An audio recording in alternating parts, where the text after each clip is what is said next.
Welcome back to episode 13 of Off the Dribble, featuring myself, Aashrith Iyer, and that's my co-host, Chetan Kolli.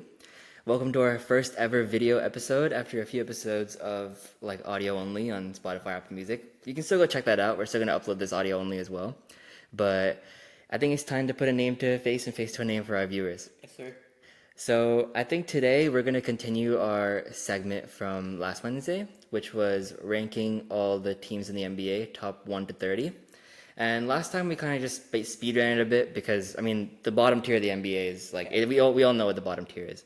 But I think now we're going to have some pretty stark differences between the two, 11 to 20. So we'll just go 20, 20, 19, 19, kind of alternate and run through why we think each team belongs to that position. So you can start. So, for number 20, I have the Los Angeles Clippers.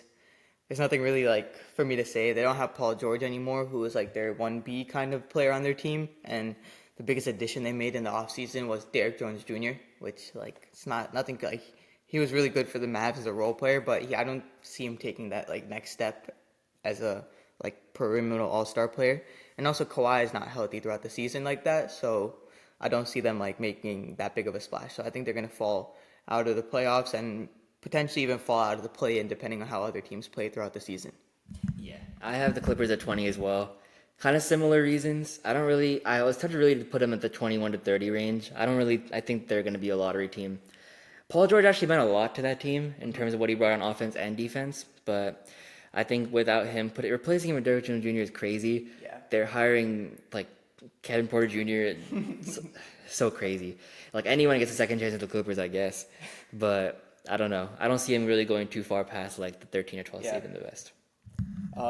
So then going to the 19th position in the power rankings, I have the Miami Heat. And the main reason that I had Miami Heat at 19 is just solely because, again, they didn't do anything in the offseason. Their biggest signing, technically, they call it offseason signing, was Terry Rozier, even though they signed him in the middle of the season. And, he's great for them. He's a great second, offensive player that can put the ball in the basket at will. But, I think Bam will be really good for them, but I don't think Jimmy's gonna. Cause you said in 2 or 3 episodes in a row. You said if the Heat want to do good during the regular season, Jimmy has to play. But I don't we haven't seen him play. So what makes me think that he's gonna play next season? Because he's gonna be older. So the older you get, you're not gonna be more inclined to play. You're gonna be more inclined to take rest throughout the season. Mm-hmm. So just for that reason, I have them sitting in that play-in spot again. And if they are in the play-in spot, they can maybe make a run like they always do, but in the regular season, for power rankings wise, I have them at the 19th position. That's fair. I think this team might be a bit low. I'm not really that sold on them yet, but I think 19th I have the Cavs. And I don't know. I think I'm not really sold on a backcourt featuring 2 ball-dominant, heavy offensive scorers. I know Garland can play make, but I think when someone needs the ball in their hands that much to succeed, I think kind of reminds me of Damon CJ in Portland. It's kind of tough to build around 2 players that don't play defense at all. I know their defensive front court is insane. They have Isaac Okoro, they have Evan Mobley, they have Jared Allen, but I'm not necessarily sold on Garland's ability to kind of be that too. And I don't know if I'd love them to feature Evan Mobley on the offensive end, but I don't know if they're going to. So that's actually a little interesting for me because I have the Cavs in a very different spot than you. But in the 18th seed, I have the Rockets, and the main reason I have the Rockets is because every season, especially last season, the Rockets could have either been really good or they could be really bad. So if they have a complete season, they could be a 6th seed. If they have a season like they did last season, they could miss the play-in. So just for that reason, just because they're so young, and yeah, they got Reed Shepherd, who's going to be a great player in the future, but again, he's a rookie. You can't expect a rookie to come in and immediately take you into the playoffs. So just for how young they are, I think that they're just going to stay in that 18th seed and maybe they'll make a push for the play-in this season, but don't be surprised if they don't make the play-in at all. That's fair. And I have the Suns here at 18, and interesting. I'm not terribly sold on a team that has Bradley Beal on it in 2024. I think I actually like the pairing of D-Book and KD in theory.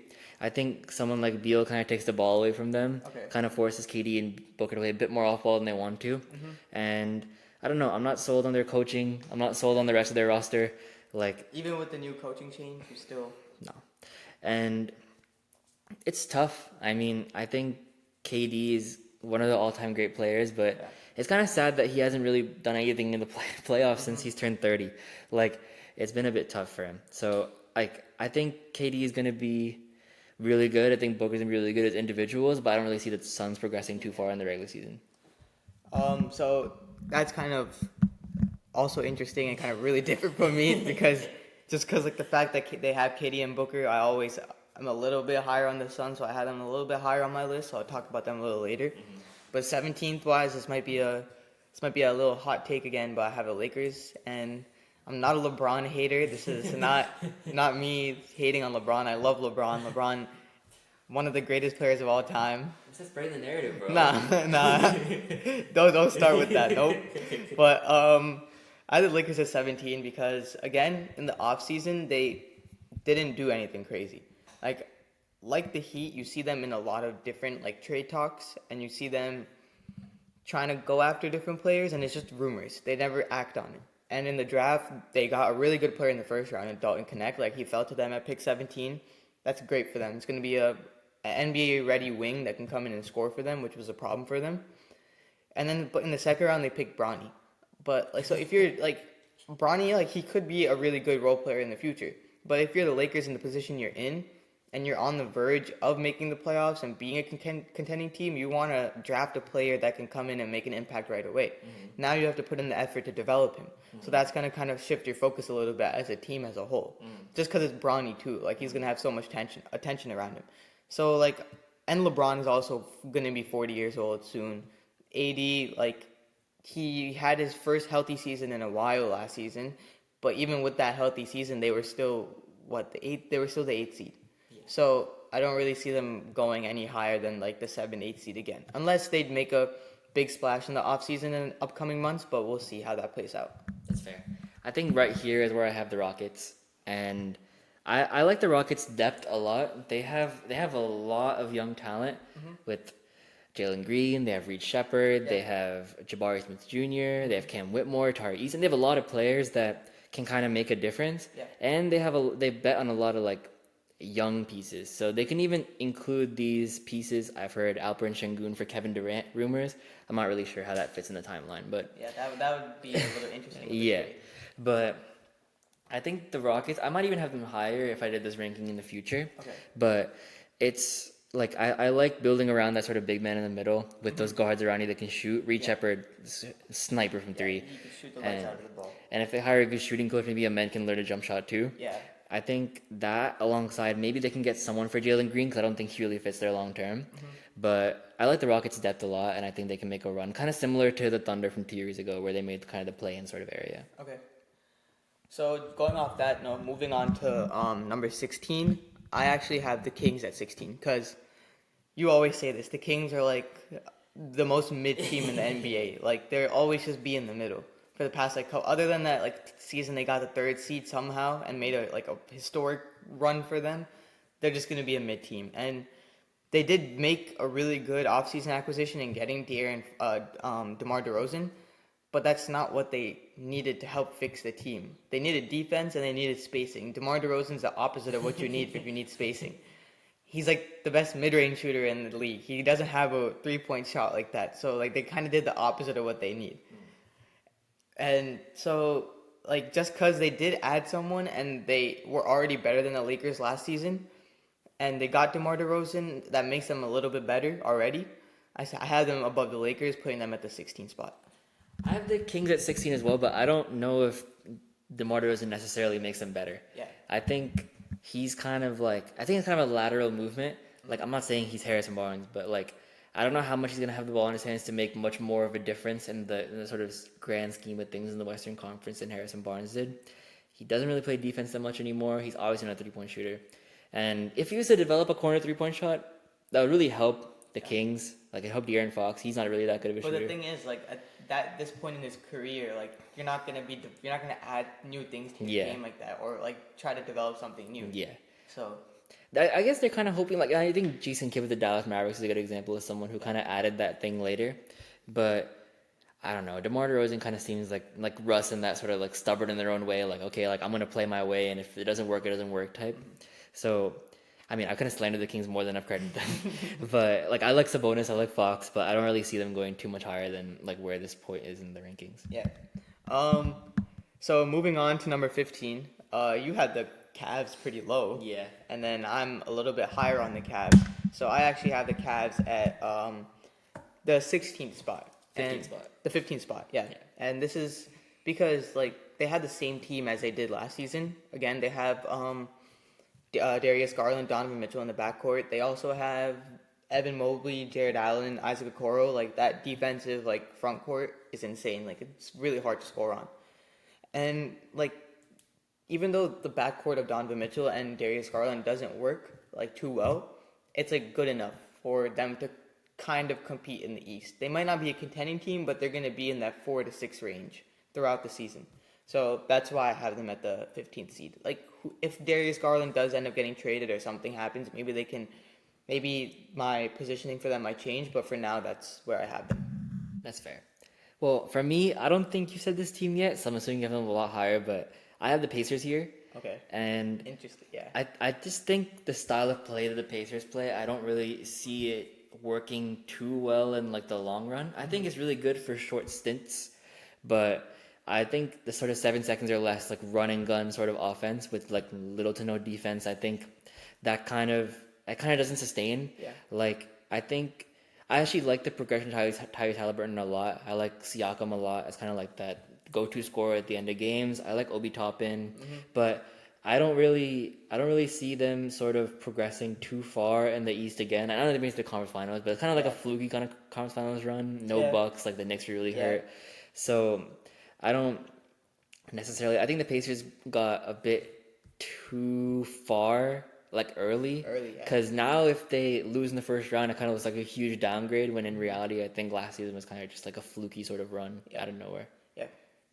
So I actually do have the Pacers a lot higher. So I'm gonna talk about them a little bit later. But I have at the 14th position I have the Warriors, and the reason I have the Warriors at number 14 is like they didn't really do anything crazy in the offseason, and they lost a key position on their team in Clay. But like I should be giving LeBron the respect like I'm giving Steph by putting the Warriors at 14. So I'm saying, guys, LeBron hater. No, but not at all. Steph but I don't know. It's just like something about Steph. Just like I feel like he has like one more like really good season in him, and they didn't really do anything last season. So just like the fact that Steph always like bounces back after like a season that he didn't want to like the team didn't have like want to have. So I feel like that's gonna happen. So like I could see him going into the play-in. Like I'm not saying he's gonna win in the play-in because like he is like I think he is 0-3 in the play-in, but like I think he's good enough to take the talent he has on that team to the play-in. So yeah. Yeah, I have the Warriors here as well, but it's obviously more of a respect to Steph than it is. I think the Rockets have a better roster than the Warriors, but I think Steph is so far ahead of everyone on that team that I think he's gonna end up making that sort of push. Yeah. Also, like this is notwithstanding if they get Lauri Markkanen. I think that would really progress their team a bit higher. I think they might even push the top 10. Oh, for sure. Yeah. But I think Steph at this point in his career, I'm not sure he's good necessarily to get them to that sort of 4 to 5 range, but he's definitely good enough to get him in sort of that 6 to 8 range. Yeah. And like with Steph, with Draymond, I was gonna say with Wiggins, but not anymore with Wiggins. But with those kind of players, added Buddy Hield, added former Timberwolf Kyle Anderson, they're gonna have enough pieces to kind of make a push maybe to get to the so who knows? Yeah. But it's kind of a fair ranking for them right here, I think. Yeah.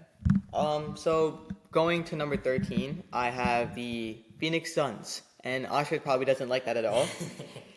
But like I said before, the Suns have probably the greatest scorer of all time in Kevin Durant. Easily. And also probably a top 3 isolation player in the league. 2 like very good isolation players in Bradley Beal and like Devin Booker. Okay. Like Bradley Beal is like he's not good. He's not good as good as he was. But top 3 isolation player in the league. I think D-Book is. Bradley Beal isn't, but he's still a really good ISO player in the league. Okay. But like the fit isn't there with the team still. But just the fact that they have so much offensive power, I still think that they can last season they got the 6th seed. Like it wasn't like they were a playing team or Yeah. anything like that. Like they were still a respectable team in the league. It's just like the fact that they had so much talent that people expected them to be a top 3 seed or something like that. But I think like now, like after seeing them for a season, even with like a coaching change, I don't really see them going past again the 7-6 range again for them. So that, but just because they have KD, like I really like KD. KD is like I said, probably one of the most gifted scorers like the league has ever seen at that like height and at that size. So I'm gonna give him the respect he deserves as well, and then put them at the 13. And also he has D-Book next to him, which I also really like. I really like D-Book as a player. Like I didn't really like him during the Wolves series against the Suns because he was really bad. But like as a player, and even during Team USA, he's like been playing really well. So like having him next to KD, and if they're both healthy, like who knows? Maybe they'll have like a better season than they did last season. Everyone getting their respect, LeBron, bro. But I think right here, I think I like the Heat. I think That's crazy, bro. I like the Heat a lot, and I like Bam a lot more so than I like the Heat a lot. But I think Bam has that chance to kind of make himself like a top 15 player in the league, like solidified. Both ends, maybe one of the best two-way players in the game. I like you kind of seeing in the Olympics, like he's been given a lot more like of the dribble mid-range shots. He has like the corner threes. Like he has a lot more to his game than just like being a rim protector and like a lob threat. And like whether Spo lets him do that is their prerogative, but I think Bam's ascension into sort of an elite NBA player, along with hopefully like Jimmy Butler kind of playing more than 50 games, kind of like being motivated on a like he's playing for his NBA contract, like another sort of season where he doesn't really perform and teams are going to be wary about paying him sort of that max money that he wants. Yeah. And I think alongside maybe Tyler Hero doesn't progress anymore, but still a 20-point per game scorer is not terrible. And they haven't really made any signings, but Yeah, they haven't. That's I'm betting on kind of the progression of Bam more than anything. Yeah. So, moving on to the 12th position, I have the Pelicans. And if it were like 2 or 3 weeks ago, the Pelicans would probably be a little lower before they made that DeJounte Murray trade. But they made that DeJounte Murray trade, and that kind of just completes their team as a whole. Like, that was their missing piece. They needed a solidified point guard, and they also need someone who could play defense. And I know Aashrith doesn't think of DeJounte Murray as like a really good two-way player in the league anymore because he doesn't like see him as a good defender, but like he's still probably a plus defender. Like he's not gonna make your team a worse defensive team. He'll probably push you over the edge a little bit. So just like the fact that he made their like it's a complete team, I could see them maybe being like a 6th or 5th seed now. I haven't said the Pelicans yet, so maybe I think a bit highly of DeJounte Murray than you think. But I have the Lakers here Oh wow! because I give LeBron the respect he deserves. I love LeBron. Don't get it wrong. LeBron is great. But like LeBron on Team USA is the best player in the team. Yeah. AD is the second best player on the team. Okay. Surely they're gonna be nice. That's my theory. They've had those two players. For the Yeah, past, like, bro. 3 But seasons. they made the conference finals 2 years ago. Like people forget that. Like they've been good, but like they've been suffering coaching ineptitude for like a couple years now. I don't know. I like JJ Redick a lot as a basketball mind. I don't know how he's gonna be as a coach. Yeah. But he's gonna be better than Darvin Ham. I'm confident he's gonna be better than Darvin Ham. And like because LeBron's gonna be better than Darvin Ham, realistically LeBron's coaching the team. Yeah. And I don't know about their roster. Like I like D'Lo a bit more than most people do. But at this point I just trust LeBron and AD. I have my doubts about LeBron just like you did. I wasn't gonna go so far as him coming off the bench in a couple years, but I think LeBron's good enough to get you to the playoffs still. The only reason I said he would come off the bench is like, it's crazy to think of a person that's 42 years old starting in the league, bro. Like, it's insane. Yeah, but it's crazy. Someone has to regress at one point in their career. Yeah. But, so moving on to the last position of the power rankings that we would do today. At 11, I have the Pacers. Because I want to put respect on, like, the Pacers. They didn't make the conference finals. Like, everyone's like, oh, it's a fluke run, like, whatever. Like, it might be a fluke run, but like Tyrese Halliburton's playing in Team USA right now, so that's gonna help him take a much bigger step next season. That's gonna help him a lot, even though he might not play so much. He's around really good players, so that's gonna just teach him a lot about the game. And then on top of that, they didn't have Mathurin during their like whole like playoff run, and like if you saw Benedict Mathurin during like the regular season, he was like a really, really good role player for them. Like he was like the perfect like fit into their like roster. So I feel like he's gonna come back and he's gonna take like another huge step. And then they also have Siakam. Siakam's gonna do his thing. Like he's gonna give you 20 to 25 points a game. And then I think Miles Turner can maybe take that next step into being a better on-ball defender, because we see him right now as like a really good weak side defender and like a help side defender, kind of like Gobert. But like I think that he does have the tools and like the lateral speed to be a decent enough on-ball defender to kind of help his team defensively. And even though you said you don't like the 7-second basketball kind of like half-court offense, it works for them. And like they have the team for it, and they have the length, and like they have the depth to like kind of just throw players in if someone's getting tired. So I feel like if they still stick to that kind of game plan throughout next season, it would still work, and it might work even better because they already have one season under their belt, kind of getting used to playing in that style. That's fair. Yeah. I think to wrap the segment up for today, I have the Pelicans here. I like the Pelicans a good amount. I think it's really interesting how DeJounte Murray's going to fit with this team. I don't think he's a plus side defender anymore, but he's also playing alongside Trae Young, and like masking for a lot of Trae Young's defensive liabilities is tough. Yeah. So I think he's probably gonna start on CJ, right? Like it'll be probably those CJ. two. That's not that much better. Yeah, but maybe it's a little better, but like not a crazy difference. but I think the only reason I have the Pelicans this high is because of Zion. I'm betting on Zion being finally like living up to that sort of potential, just like Bam, but Zion really hasn't done so far. He just needs to get healthy. That's his main thing. Yeah. Like going into the Thunder Pelican series, like right before that is when Zion got hurt in the playing game. And he was playing he had 40. crazy, yeah. And I was terrified of Zion because we didn't have the size skill with Zion. Like Zion's gonna bully us in the down low. I think we still would have won that series, but it definitely wouldn't have been a sweep if Zion was playing. And I think Zion kind of takes the next step. He still looks like he's taking care of his body more. I like Trey Murphy. I think Herb Jones is the best defender in the NBA. And I think that sort of combination, you can't really go wrong with a bunch of 3-and-D wings and like a really good star. And I didn't mention Brandon Ingram. I don't know if he's going to be on the team long term. I think because they got DeJounte Murray, I don't see his fit on the team as well anymore, so exactly. I don't really know. But we'll see. But I don't know who's going to replace him. Yeah. But he's still a really good player, even though he got clamped. But moving on from the segment for the power rankings, so that was 20 to 11. We're gonna probably end up doing 10 to number 1 either sometime next week during our Wednesday episode. But we kind of wanted to end the episode off. I think this would be a good way to end the episode off by doing like one player comp and just seeing who we think is who the better player is. So I know you had a couple good ones. So why don't you just choose one of the ones that you thought of and then kind of just shoot it out there. Yeah, I think for this one we'll start off with the current one, and then if you guys like the sort of segment, then you guys let us know, and we can do some more of these with like prime versus prime, legacy versus legacy kind of stuff. So I think one player that I've been DM'd a lot about this player, but I think one player that's really hard to rank is Jalen Brunson. I think no one really knows where he fits in sort of that lead guard range. And another player who's almost even more hard to rank is Ja Morant. Yeah. So I know that me personally, I'm taking Jalen Brunson, but I'll let you take the floor. Who do you think you're going to take in that sort of argument?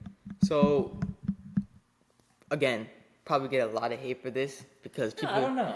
I don't know, but just because Ja hasn't been playing last season because of like his off the court dumb stuff that he did, and then like also getting hurt after he did come back, people kind of forgot how good he is. Like the Grizzlies were the 2 seed the year before that. And that was literally because of him. Yeah. Like, he's that good of a player. He's athletic.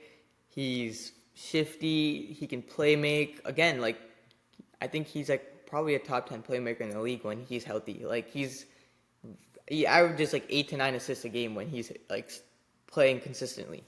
So, I think consistency-wise for, like, the years he's been in the league, I think Ja has been doing it, like, better and for a longer amount of time, even though it hasn't been that long. But, like, recently, Jalen Brunson has been, like, on the tear. He's made that, like, improvement from when he left the Mavs. He's put the Knicks on the map. He took them to the second round. But he's still really small. And there's still a lot of flaws in his game when you see him play. Like, sometimes it's tough for him to get to his spots. And, like, the reason he's so good is because he makes those tough shots. But the fact that it's so hard for him to get to his open shots and it's so easy for Ja to. Like, just as a basketball player, I would rather have Ja on my team because at the end of a game, if I need a shot, like, at that moment, Who are you going with? I'm taking Ja. No way, bro. Has done it. I'm taking Jalen Brunson. Ja has done it, like, multiple times. He's done it in the playoffs against the Wolves. Like, it's like he's literally with, like, a second left in the game. He didn't even take a three. Bro drove from, like, half court, drove to the basket, and then made, like, a floater with, like, a second left in the game. So, like, he's gonna give you a better chance of a shot you have a better chance of making than Brunson. Brunson's gonna be taking that step back three. He's cash with that He is cash with it. But what shot would you rather have someone take? Ja taking a slightly contested layup, or Brunson taking a very heavily contested side step three? All right, let me start my argument with this. Okay. I think you were doing a good. I think it was a good argument. I was kind of like, wow, maybe I would take Ja until you said the last part. Okay. But because who's a better 3-level scorer? Do you think? Brunson. It's gotta be Brunson, right? Yeah. And like for those who don't know, in real life, Chetan plays defense. Yeah. So you can kind of see that he values defense a little more than I do. Ever since I saw Prime Harden play in the league, I learned the defense didn't really mean anything. And Jalen Brunson, especially this playoffs, I think cemented himself as kind of like, I mean, I was told by some people that he's better than Shea. Not there, but I think he's a top 5 guard in the league. Yeah. And you said yeah, but you already have Ja then. Well, I think like when Ja's playing, I want to see Ja play next Yeah, year. yeah, okay. And like I have the Grizzlies pretty high. I have them pretty high So in my my rankings. thing is, I don't like to rank players that haven't played in the season. Okay. Cause like you haven't seen them play in a while. So Okay. how are you gonna rank them? You're gonna rank them based off like 2 years ago. That's like that's pretty long. That's a long time ago. Fair. I think the only thing offensively that Ja is better than Jalen Brunson at is jumping. And I think Finishing in general. I really like Jalen Brunson around the basket. Cause That's such a I like Jalen Brunson around the basket. He's taking Jalen Brunson around the basket over Ja. Why? Why? Ja's known he's known to like his finishing around the rim. That's what he's known for. It's not Wait. just his dunks though. No, because he he's can- known for missing dunks. He can finish around the basket. But you know what I'd rather have? It's probably the best footwork in the league. Like Jalen Brunson's footwork in the rim is around the basket is so good. Like in the mid range, inside 10 feet, outside 10 feet, Jalen Brunson is like pure. And he's like shooting 37-38% from 3. He's the definition of a 3-level scorer. Let's not get it like wrong. Ja is like still shoots like 35-36%. You're not gonna take Ja as a 3-point shooter though, bro. Not over Brunson. No, definitely Yeah. not. But athlete wise, scoring like in like the restricted area, just physically getting to his spots. Like Brunson does that in the mid range, but Ja gets to his spots like in the paint. Like that's insane to think about. Like he will get to wherever he wants to in the paint and he'll finish at will. I think finishing at the rim is a lot harder of a skill to be good at than being a mid-range scorer or a 3-point scorer. Because dude, you when we play, bro, what do we do? We shoot. That's all we do. Because we can make contested shots. We every now and when we have what I know you don't like to drive at all, but when I try to drive, I'll get to the rim, but it'll be a contested layup, and I'm missing it because it's hard to make a contested layup. It's like the skill-wise, when just looking at it, like I just think that skill is like a better skill to have because it's just the layup is like the shot that you want to take when you're playing in the game. That's like I know like the game's evolving now. Like okay, like Steph changed the game, like he influenced it so much, but like still to this day, like I rather take a layup. Okay, I think that Jalen Brunson is significantly better at the rim than Ja is a 3-point shooter. So I think that if I was to take their full offensive package, who would I want? Player A to player B. I'm taking Jalen Brunson every day. Okay. Because like the footwork is like immaculate. I think that sort of play lasts longer. And I know that's not really the conversation we're having, but I think it helps to like that like longevity wise, like he's gonna last longer. Yeah. And I'm a guy that goes on like what have you done for me lately, right? And the most recent time we've seen Ja in the playoffs, he's good, right? He's solid. He got eliminated in the second round. Yeah. Yeah. But the most recent time we saw Jalen Brunson averaging 40. Like Like, he was scoring. Ja was dropping like 35 every single game during the first But round. it wasn't it wasn't what Jalen Brunson's doing this playoffs, bro. He put him on his back. Like, every game he put him on his back. Yeah. Until he broke his hand. Yeah. So I don't know. I think, what do you guys think? Leave it in the comments. But I think that Brunson's gonna show why he's kind of in that sort of like top 5, and he's 15 MVP race. So I think he's gonna sort of expand on that for this coming season.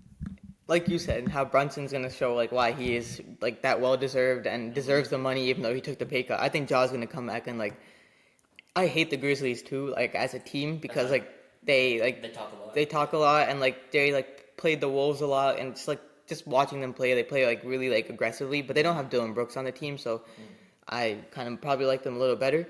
But I think Ja's gonna just kind of come in with that like, oh, people forget like who I am, like.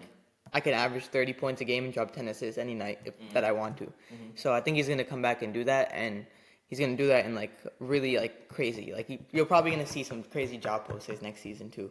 I think it's going to happen. But I think that's a good way to end our first in-person episode by ending it with a pretty good debate on a player comp. But yeah, so I think we're going to continue to do video, not for Sunday, but from next week onwards, we're going to start to do consistently video and audio as well. So we'll release the video on YouTube, and then we'll release the audio on Apple Music and Spotify and things like that.